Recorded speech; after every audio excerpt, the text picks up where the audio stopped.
founder and CEO of Globig. And Globig is an online platform where companies come to learn about countries, to plan their international expansion, and to interact and transact with vetted and expert professional services. They create their team, if you will, and then they do a lot of networking within that, and they're just constantly learning. What we try to do is de-risk and get rid of some of the scary, I don't know what I don't know about a country, so that you at least have this blueprint of where to start and how do I think about it and what are the things that I really need to know and do so that it isn't all so unfamiliar. So being somewhat of a first step, if you will, for a lot of companies. We just want to make them, help them make better decisions. We have about 3,000 companies using the platform to do that right now, and the goal is to grow into a very large international platform where hundreds of thousands, if not millions, of companies can do that, and the opportunity is really exciting.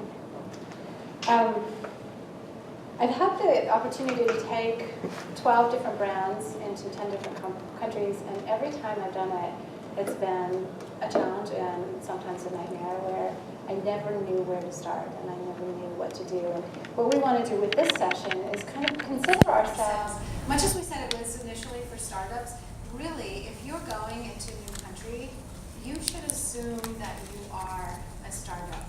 Maybe a startup with fantastic resources if you're a well-developed company, but truly all of the same things that startups learn to do and to do really smartly and to do really fast are tips and tricks that you can use for your international expansion. And we're going to try to go through some of those, to really de-risk the whole process as well as to accelerate the process, because those are the two things that companies have to do when they're just starting out. And when you go into a new country, you should assume that you do not understand the culture, that you don't understand why people make decisions the way they make them, that you don't understand what they're buying and why, truly, that your product hasn't been tested the way that you need to understand regulation, you need to understand how to do it correctly, you need to know what not to do when you get into market.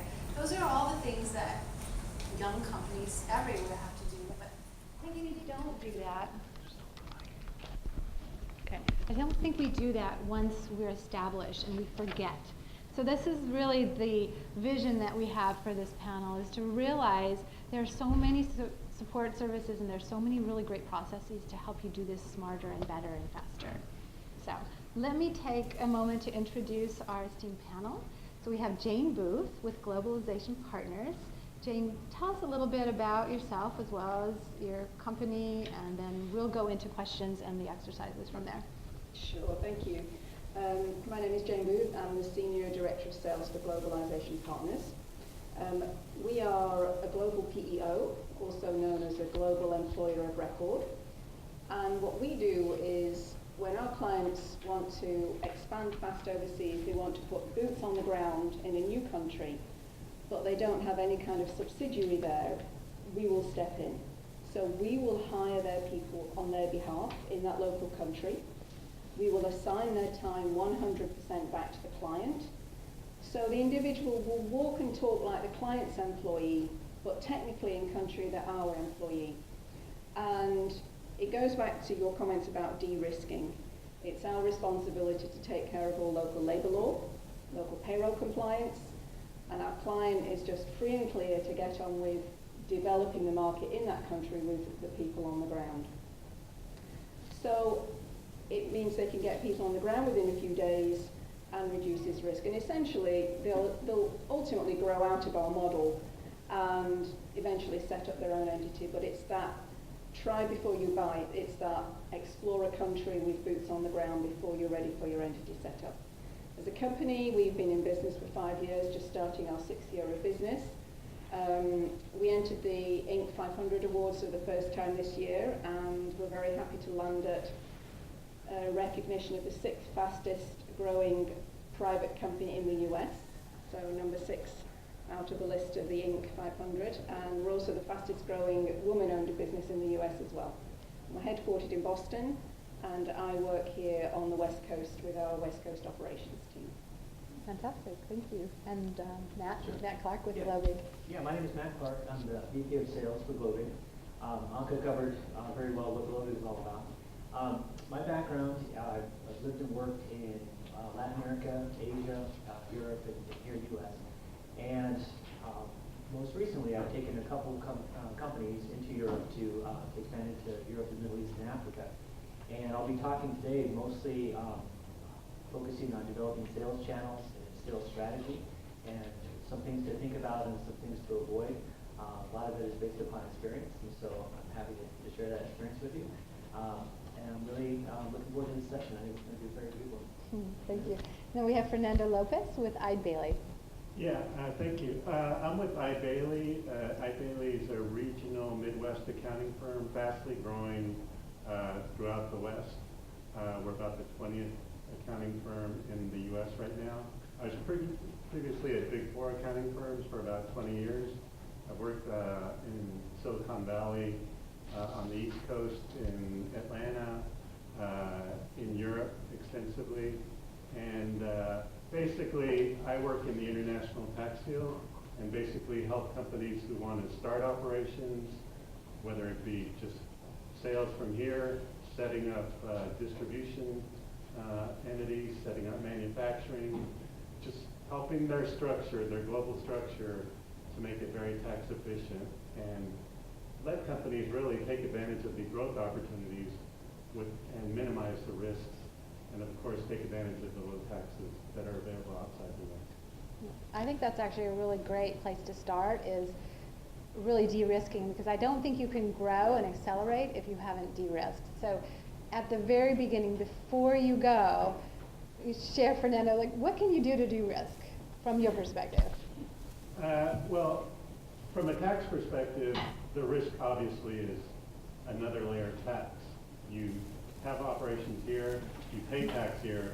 First thing you're going to face if you're providing products or services offshore is taxes out there. And I'm not going to pay double tax. Am I going to pay tax there, then bring the money back and pay here?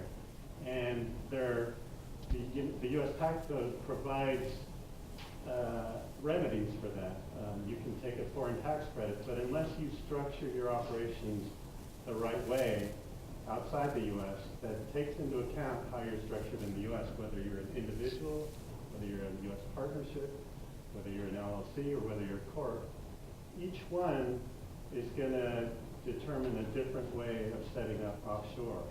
And so you really have to think about it ahead of time to make sure that you're not paying that double tax, that you're only, at the end of the day, paying the tax you need to pay here in the U.S.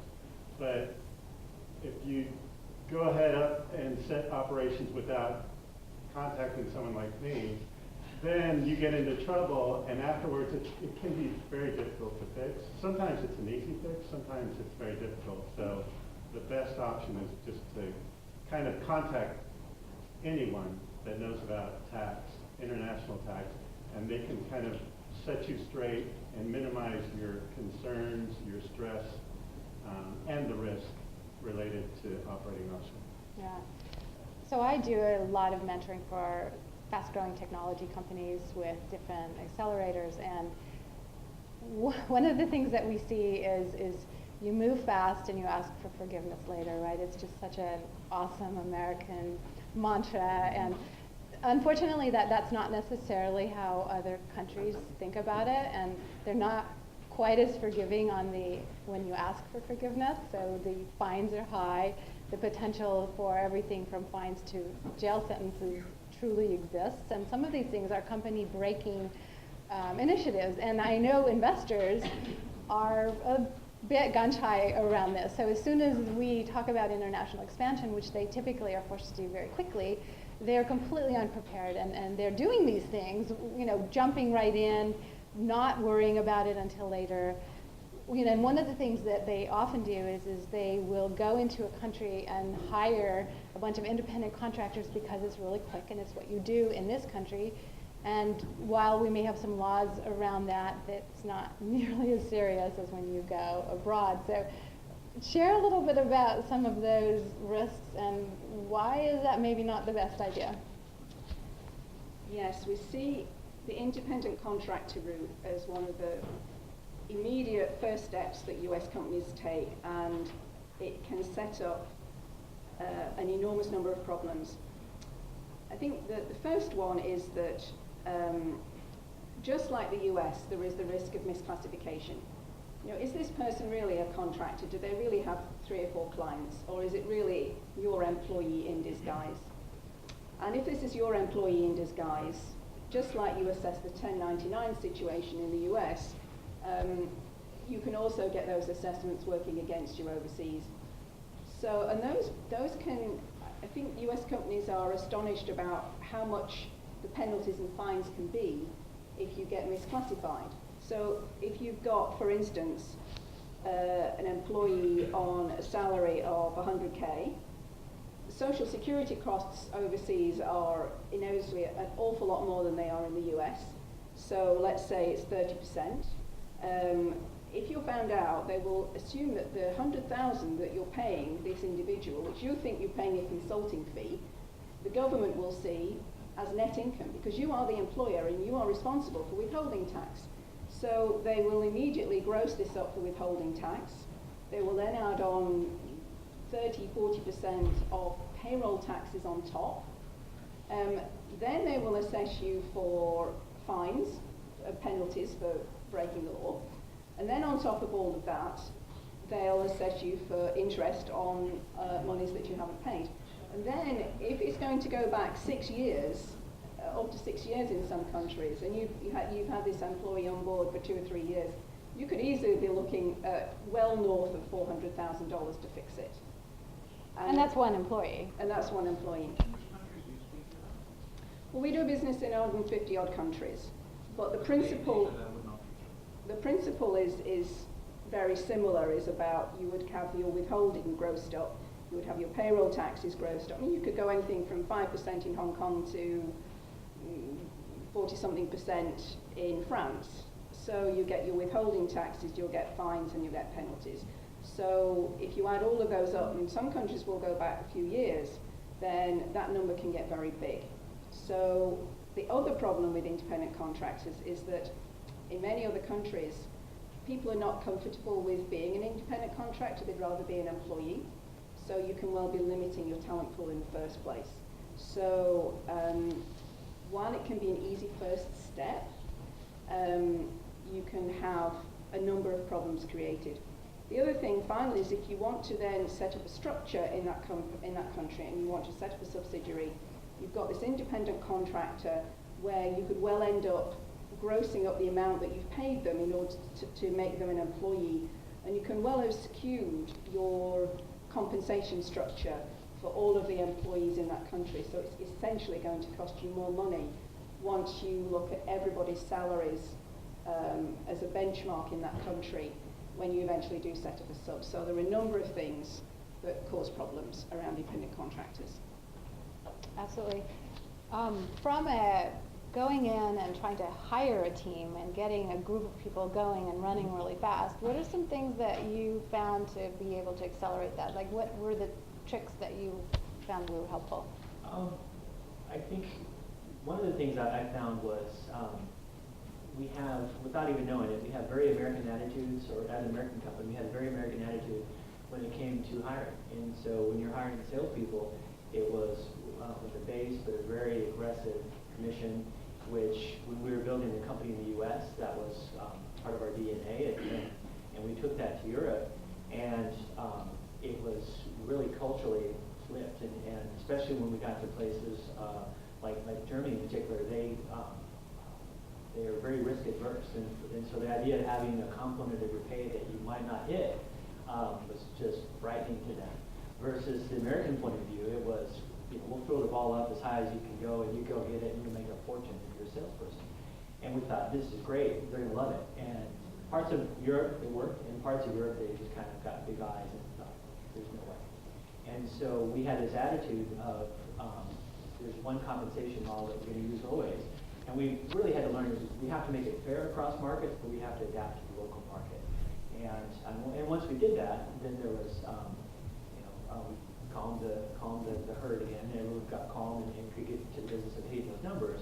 And if you give someone like a German a number to hit, they will hit it by hook or by crook. And so you had a very predictable business, which is very good, but you didn't have the huge spikes that you might have with the same type of mentality in the U.S. So you have to kind of conform to the local norms. Don't try and impose yours on them. And you have them, even though you don't think you do, right? And so a lot of times you'll run across them when you're imposing your norms on someone else. But the other thing you can do is I'm a big believer in getting to know your local market. Spend some time there before you expand to find out really what you're getting into. Find other companies that have done the same and be willing to pick their brains. If you're expanding into a company or a country that has a foreign direct investment arm of their local government, I highly recommend that you engage them. It's one of the best things that we did. It's very, again, an American thing, so I don't want to have the government involved in my business at all, right? What are they going to do to help me? If you go to a foreign country and they have a mechanism to help bring in companies, they will have all sorts of introductions to make for you, all sorts of resources for you, things that you can negotiate to make it financially even more viable to be in that local market. And so get to know your market before you expand, and then pull in all the things that you can do to make your expansion successful. In Ireland, did you use the Irish Development Authority? Yeah. Yeah, we've used them for our clients as well, and like you mentioned, they're just so helpful from letting you know about incentives, just easy ways to get authorizations for different things, and just really an invaluable way to get information to know the best way to set up in a foreign country. Yeah, just to give an idea of more of what they can do for you. I negotiated, so every time I hired an Irish person, because their mandate is to create jobs for their local economy. So every time we created a permanent position and had someone in there for a particular amount of time, they paid me about $10,000. So and I had a minimum that I had to hit, and I had a maximum ceiling. I couldn't hire a zillion people, but it gave me an incentive to hire people and keep them on board, and it also de-risked them and made it more palatable for me to hire these people. And at the same time, I'm bringing in very good jobs that their economy is really hurting for. This is 2010, so it's really needed at the time. So you can negotiate tax incentives for employers or for employment. You can negotiate tax incentives for research. So if I researched and developed a product in Ireland, I got tax credits for that. If I manufactured a product in Ireland, I could get tax credits for that. So know that, know that you're in a position where you can negotiate and feel comfortable, trying to get the very best deal you can, and then at the same time extract all the help that you can get from them, because they are extremely invaluable. Yeah, it's really important to know it. One of the things that I want to talk about on the de-risking is market validation. How many of you are familiar with lean startup methodology as far as, so a handful of you. It's pretty much revolutionized how product is designed, how ideas are put out into the marketplace. And it's a really big initiative on how you approach a new country. And you really think of it as a lean startup initiative. And what they try to do with that is try to de-risk by looking at what are all the known unknowns, right? So the things you don't know yet. And what are all the unknown, the unknown unknowns, the things that you don't even know that you don't know yet. And figure out how many of those can you get information about. And the way that they do that is this process called empathy interviewing. Are any of you familiar with empathy interviews? It's not the traditional large research firm initiative. It's truly something that you do with your team. It's the way that you try to select all the situations that you feel you have risk around and that you just aren't really sure what to do with. And then you go into kind of trying to figure out how many of those you can kind of check off and to understand and again, try to gain insight on so that when you're going into that market, you're making better decisions. You have a better sense of the customer, you have a better sense of the market versus someone telling you what it should be like. And we have this empathy interview process that was created by Techstars, which I'm not sure whether you know who they are, but it's one of the largest international, there you go, one of the largest international accelerators, and Zach Neese, and who worked with Rally Software, and they use this methodology, and I just want to know that if you are interested, we'll share that with you. We have that session with Zach's permission to share with you, and just bring your card and we'll get you that. But it's this process of, again, checking off risks and learning and making sure that some of those unknowns become known, and you can make faster, better decisions, and just getting into that market quickly. So just wanted to put that out there so that you can gain access to all of these. We all have follow-ups that we will email you as a part of this going faster, de-risking, and accelerating your expansion, and doing it really smartly. So please come and let us know, that you'd like those resources. So the next phase, are there any questions on the early de-risking and some of the things that you want to do? There's so many more. These are really just some of the big ones that we wanted to address. Anyone have anything specific? And then we can jump into, all right, now you've made the decision, you're going, like, what do we need to do around going into the market and growth and acceleration? All right, so let's jump into that. So now you are ready. We were talking about independent contractors, but really what happens in a lot of countries, a lot of companies is as soon as you say you're going into another country, it's like, oh my gosh, I love London, send me there, right? That's what happens in the US all the time. And so someone's packing up their bags, they're getting their family ready, and they're going, and then they realize that they can't get the visa structure that they want. They didn't understand that. They can't get the banking set up that they thought, so they're not able to pay anything. There's just challenge after challenge after challenge, and they may not really even be the right person to be in that market. And I'd love for your thoughts on how could they do that faster and wiser, and is that even the right thing as a group? Should they have hired locally, or is it best to have at least one person that knows the culture of the company? So maybe we start with that. Sure. I think what we see most often is the opportunistic local hire. So, and I think probably the VP of sales is the one most guilty of that. Mm-hmm. They'll walk back into the office of the VP of HR and say, oh, guess what? I've just found the most amazing local candidate in Korea. Just send them an offer. And what's the VP of HR meant to do? They've no idea how to make an offer, whose offer is it, which company is making the offer, because there's nothing in Korea. They've got no corporate footprint there.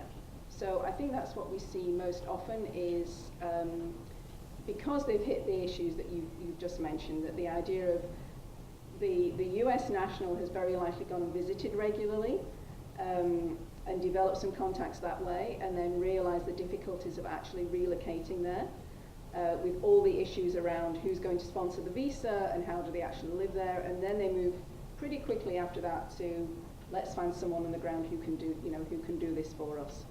Mm-hmm. And I think what we often see at that point is if the company has no entity, what sort of an offer letter can they get out? And so often they will pick the US offer letter and send that out because it's the only format they have. Mm-hmm. And I think that there's a couple of key things around that. First of all, at-will employment is a very US-centric concept. And pretty much anywhere else you go, you will find some form of severance, some form of notice period that makes an at-will offer invalid. So you're immediately sending out a document which doesn't stand up legally in the country that you're making the offer. So I would say that would be one thing. There's also differences in compensation structure. So there are quite a number of countries that have a 13-month salary. Some even have a 14-month salary. So if you make the offer, well, we'll pay you $10,000 a month, you may suddenly find that you're actually on the hook for $130,000 or $140,000 when you thought you were offering $120,000. So we all start with what we know, and then bump up against the things that we don't know, really when we stub our toe, and that causes us some pain. So I would say it's usually a local hire. Once companies have discovered the difficulties of relocating the US person there. And then second of all, it's trying to work with a local offer letter. So that's often the point where we step in, because we will use a locally compliant employment contract, local payroll, local benefits, and do all of that employment piece, act as the employer and take the risk of that. And it makes the employee feel a lot more comfortable, because the offer letter is written in a way that they recognize, they know what it conforms to what they're expecting, very much to your point, that if you don't have certain things in there that they recognize, they don't feel the offer is valid, they're nervous around that offer letter. So the whole point of this is to attract and keep talent. Absolutely. So make sure that you make that fit culturally with what they're looking for, that the offer letter, that contract, contains the elements that they expect. Now, Matt, you, on the other hand, did it the exact opposite way, and you did jump in, and you did do